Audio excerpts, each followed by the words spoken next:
I wanted to share what happened in my marriage and how miserable I feel now. I'm a 33-year-old man, and my wife is 37. We've been together for over 15 years, married for 8, and we have a 4-year-old daughter. We currently live in the UK, though we're originally from Poland. Our relationship has had its ups and downs. We've shared great moments, but also some difficult ones. We were never perfect, but something always kept us together. Every time we thought about ending things, our hearts told us to stay and keep trying. It all started when I moved from Poland to the UK, hoping to build a better life. I went first, planning that my wife would join me later.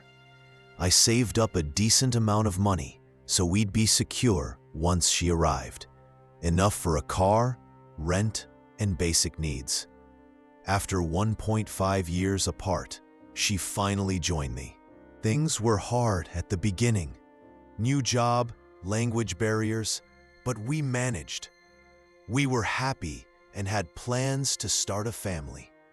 Then one morning, I saw a message pop up on her phone. "Hi, honey."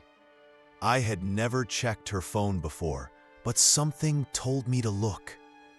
I found an entire conversation with a guy she used to work with back in Poland. It wasn't extremely explicit, but it was clearly inappropriate. He was asking her what she was wearing, and she told him not to text early because her husband might see it. There were lots of "Hi honey, how are you" type messages. When I confronted her, she denied everything. She claimed they were just friends and that this was how they talked. I didn't believe her. For years after that, I kept asking about him, hoping for the truth. She'd always get angry and defensive. "What do you think I am? I would never cheat on you. He was just a colleague." Still, my trust was gone, and from that point on, I began checking her phone regularly.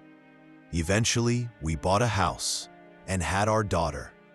We were relatively happy again, but around that time, I started suffering from serious back pain. I was diagnosed with ankylosing spondylitis, a condition that causes chronic inflammation and gradually fuses the spine. It made everyday life a struggle. My wife was supportive at first, but after a while, I could see she was growing tired of the situation. Then, about 3 years ago, I noticed she had started texting another man, a colleague from work. Some of the messages were about going to a hotel together. She also said she missed him. Again, we argued, and again she told me it was just how she jokes with people, that it meant nothing, and that it would never happen again. I know I sound like a fool, but I believed her. I didn't want to break up our family. Our daughter was still little, and I was afraid of divorce, afraid of being alone. But 5 weeks ago, I noticed she was texting someone new, this time deleting messages constantly. I couldn't figure out what she was hiding, so I came up with a plan. I told her maybe we should both start seeing other people and then divorce, because we kept arguing, and I didn't know how much longer we could go on like that. I said that just to see what she'd do, and I was right to be suspicious. 1 week later, I saw her full conversation with her boss, a 60-year-old man, married, with 2 kids. They were talking about their future together, planning dinners, hotel stays, and even sexting. When I confronted her, I was completely overwhelmed. She blamed me for everything and tried to protect him. We talked for days, and eventually, she admitted that with the first guy, 8 years ago, they kissed and touched each other multiple times. When she told me that, I felt like my heart stopped. So in the past 8 years, there were 3 men. First guy, married, trying to have kids. Second guy, married, 2 kids.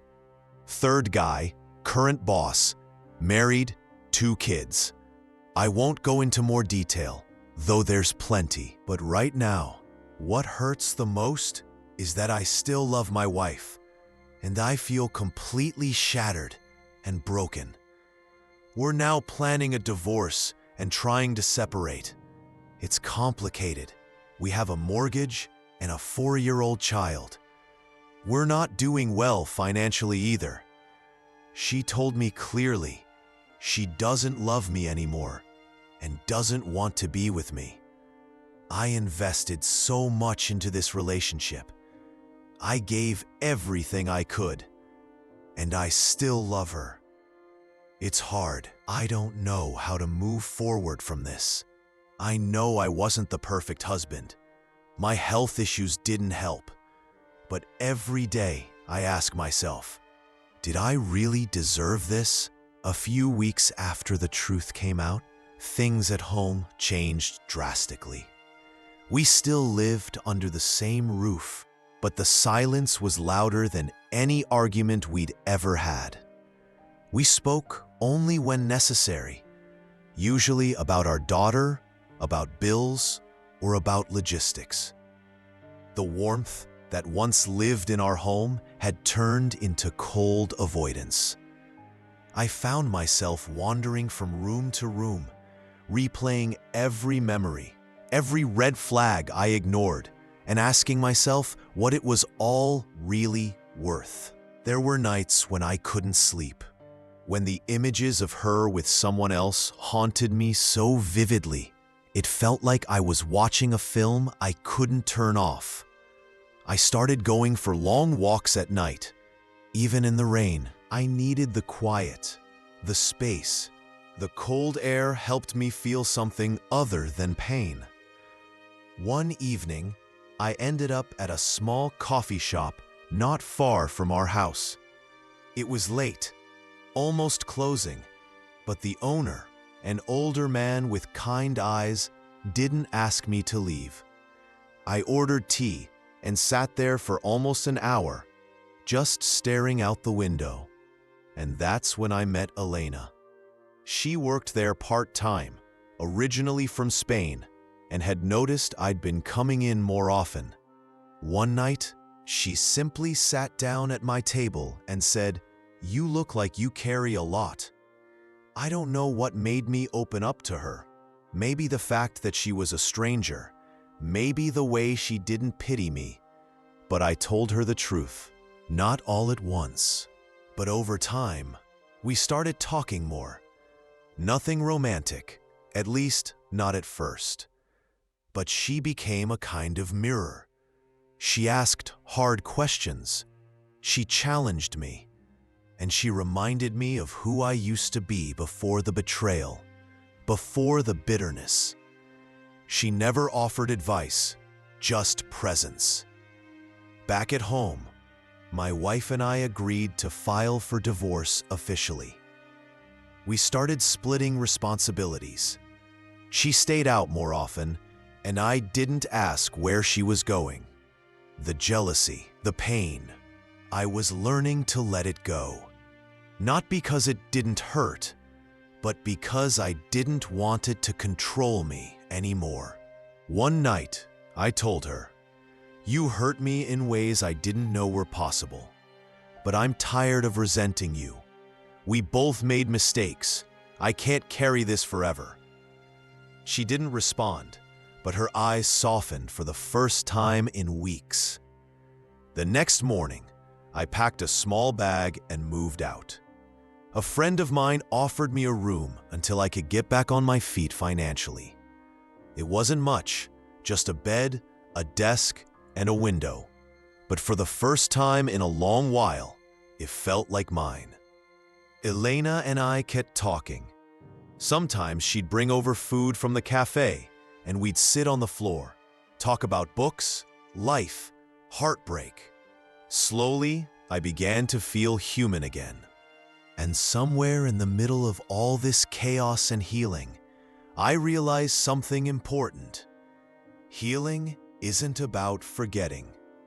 It's about remembering differently. It's about looking back without staying stuck. It's about taking all the broken parts and learning to live with them, not in spite of them, but with acceptance. I'm not sure where life is taking me. I still have tough days. I still miss my daughter when I'm not with her. But I'm rebuilding, day by day, not to prove anything, not to win someone back, but because I owe it to myself. And that's the beginning of my new story. Some people think that healing happens in some grand cinematic moment, like you wake up one day and suddenly you've moved on. But that's not how it works, at least not for me. For me, healing has been quiet, slow, messy even. It's in the little routines I've rebuilt. Waking up early to make coffee before the city wakes up. Listening to jazz or old Polish records my father used to play. Going to the gym, not to punish my body, but to feel it again. To remind myself I'm still here, still capable. Yelena became a part of that routine in an unexpected way. We never rushed anything. There was no rebound energy between us. If anything, we were both cautious, carrying our own weight from the past.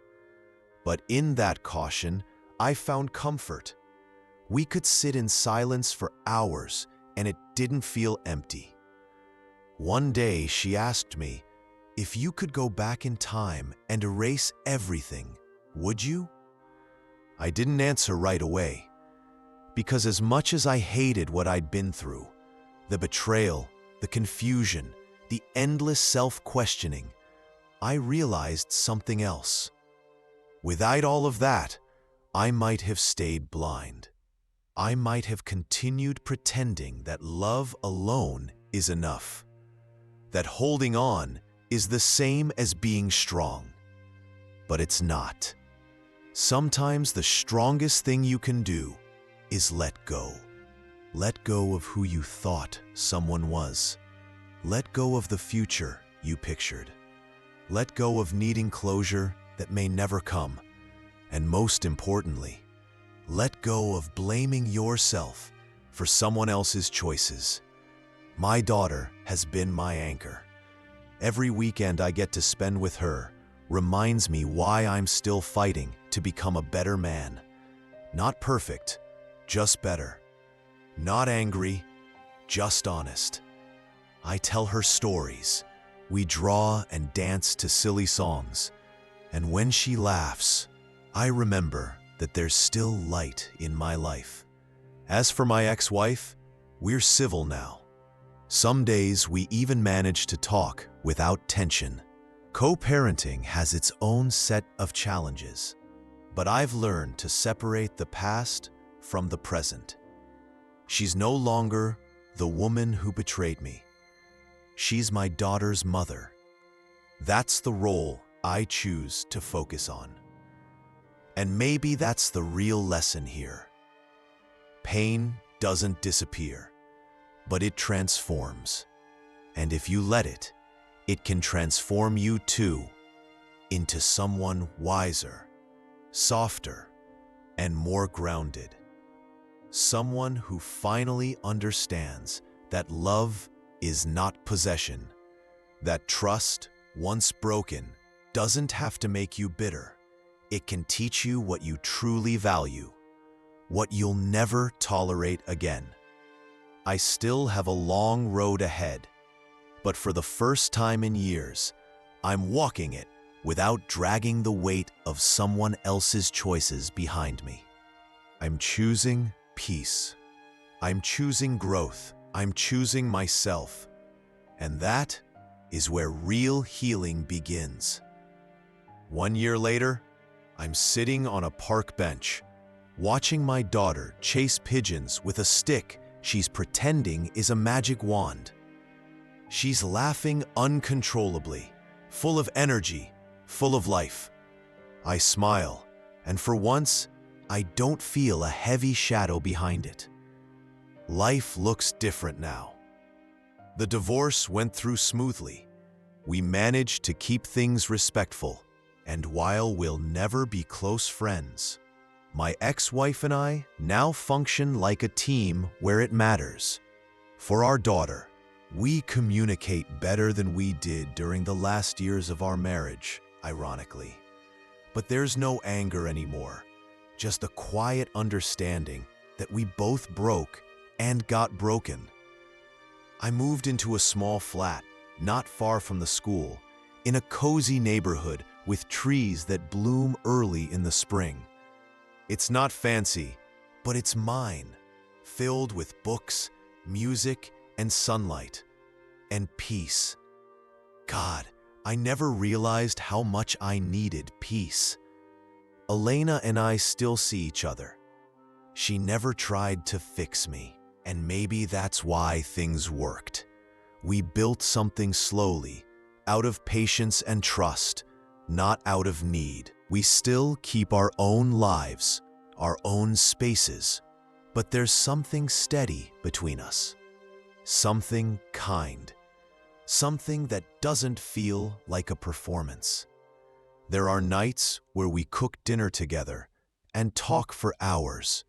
No masks, no pretending. Just two people who've seen what darkness looks like and choose light anyway. And now, after everything, all the betrayal, the heartbreak, the self-doubt, I see it clearly. It had to fall apart.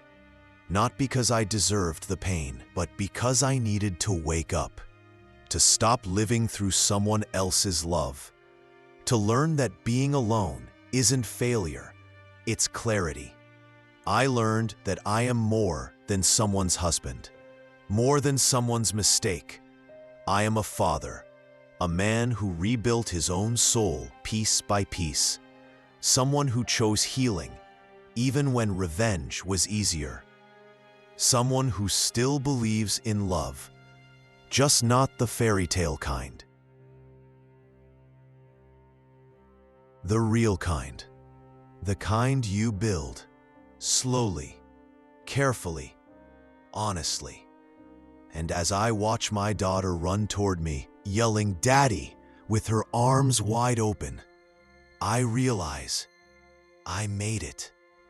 Not perfectly, but with my heart still intact and my hope still alive. And that's more than enough. It's funny how the smallest moments start to feel like milestones when you've come out the other side of something that nearly broke you. The first time I laughed, genuinely laughed, without bitterness or pain, caught me off guard. I was helping my daughter with an art project. She dipped her brush in glue instead of paint, looked at me all serious, and said, "I think it's abstract now." I burst out laughing, and in that moment, it felt like some weight inside me finally cracked open and let the light in. I've changed in ways I never expected. I don't reach for my phone out of habit to check someone's messages. I don't rehearse arguments in my head or wonder what I could have said differently. I sleep better. I eat better. I've started journaling, reading more. I picked up photography again, something I used to love but abandoned when life got too heavy. Now, I walk around the city capturing small stories. An elderly couple holding hands, someone smiling to themselves at a bus stop, a bird landing in a puddle. It's healing, this act of noticing beauty again. Elena encouraged that part of me, not by pushing, but by simply saying, "I like the way you see the world." No one had said that to me in a long time. And while I don't know what the future holds between us, whether it's forever or just a meaningful chapter, I'm okay with not knowing, because I've stopped trying to control the outcome of everything. Some people arrive to teach you how to rebuild, and that alone is worth everything. One evening, as the sun was setting behind the rooftops, I was walking home with my daughter, asleep on my shoulders. The streets were quiet. I could hear birds chirping, feel the warmth of her small hands resting on my chest. In that moment, I thought, this is it. This is peace. Not the kind you chase, but the kind you earn. One honest decision at a time. I'm not the same man I was a year ago. I'm not even the man I was a month ago. But for the first time in a long time, I like the man I'm becoming. And no matter what lies ahead, new love, new cities, new scars, I know this. I've already survived the hardest part. And I'll never forget the lessons that pain taught me. You can lose everything and still find yourself. And that is everything. It took me a long time to understand that healing isn't about forgetting what happened.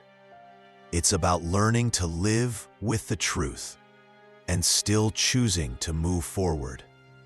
Yes, I was betrayed, lied to, worn down by years of confusion and hurt.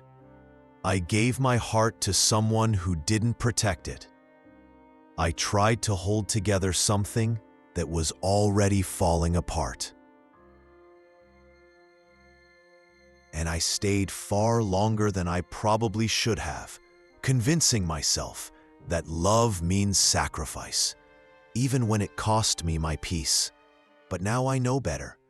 Now I know that love also means respect, that forgiveness doesn't mean staying silent, that being a good husband or a good man doesn't mean becoming invisible.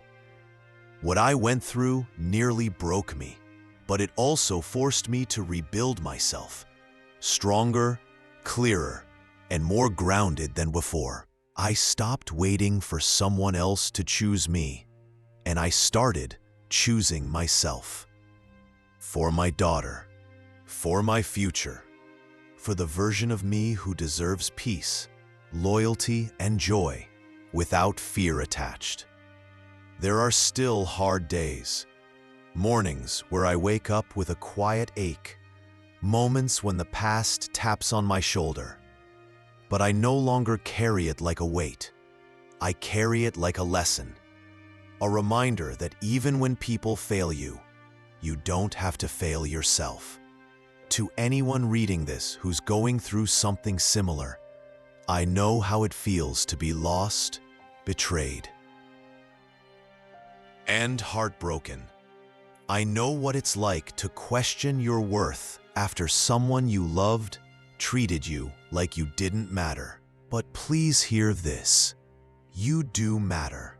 You are not what happened to you. You are who you become after it. So live. Love again, carefully, but without fear.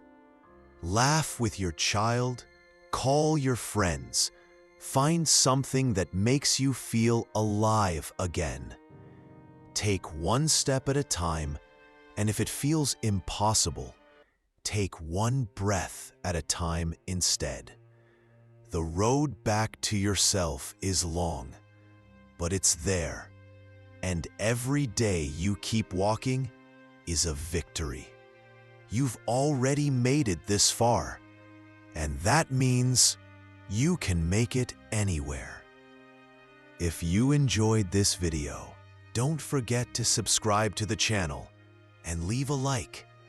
It really motivates me to keep going and create more stories like this for you.